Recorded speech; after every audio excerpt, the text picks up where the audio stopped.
Fox News contributor Katie McFarland just returned from meeting leaders in Egypt. We are so honored to have her join us now. Thank you. Some trip. Yeah, I was there last week, and I was part of the first American delegation with the Westminster Institute, and we met all the senior leaders across society. So we met, business executives. We met the Coptic Christian Pope, the Sunni Muslim leaders. We met former government officials. We met the leaders of the student movement, Tamarod, which actually launched the revolution. And then I spent 2 hours with General el-Sisi. Look at these wonderful pictures you sent along. These are the student leaders. What would you say is the most common misconception among Americans about the current situation in Egypt? That's a great question, because there is a huge misconception.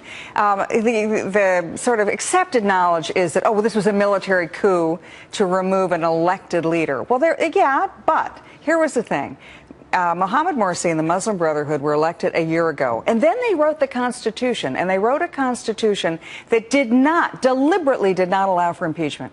So what they were planning to do was one man, one vote, one time. A dictatorship. They were setting up an Islamist state. So for the Egyptian people, their only option was to take to the streets, and 33 million of them did. You know what that's the equivalent? That's like 150 million Americans going to protest. So that was encouraging. That was the good news. Now, the bad news is the Muslim Brotherhood is Al-Qaeda. I have no question. They have no question. And last we spoke a few months before this trip, the economy in Egypt was in tatters. Same. Any better?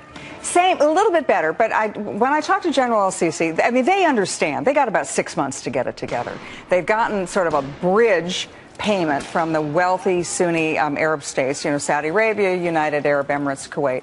They've gotten about $12 billion to tide them over. But unless they establish security in the streets, they make the conditions that are required for the tourists to come back, for foreign investment to come back, then they just spiral downward. They got to reverse that and spiral up. Did you feel safe being there? Obviously, it's been so dangerous for journalists and Western people covering the Arab Spring and the subsequent upheaval that's a good of question. Morsi. I mean, what would you say to someone saying, "Hey, Katie, I'm thinking of visiting the Valley of the Kings this summer"? Okay, well, I went, and now granted, I had military escort, and I was a guest of the government, so to speak. So I wasn't in any particular danger. However, I mean, I was in Tahrir Square 24 hours before they had another round of demonstrations. The Muslim Brotherhood is not giving up, and they have AK-47s. They have, they're fighting. And so I think that be cautious, but I wouldn't mind booking my trip yet. And what does Egypt want from the U.S. at this point?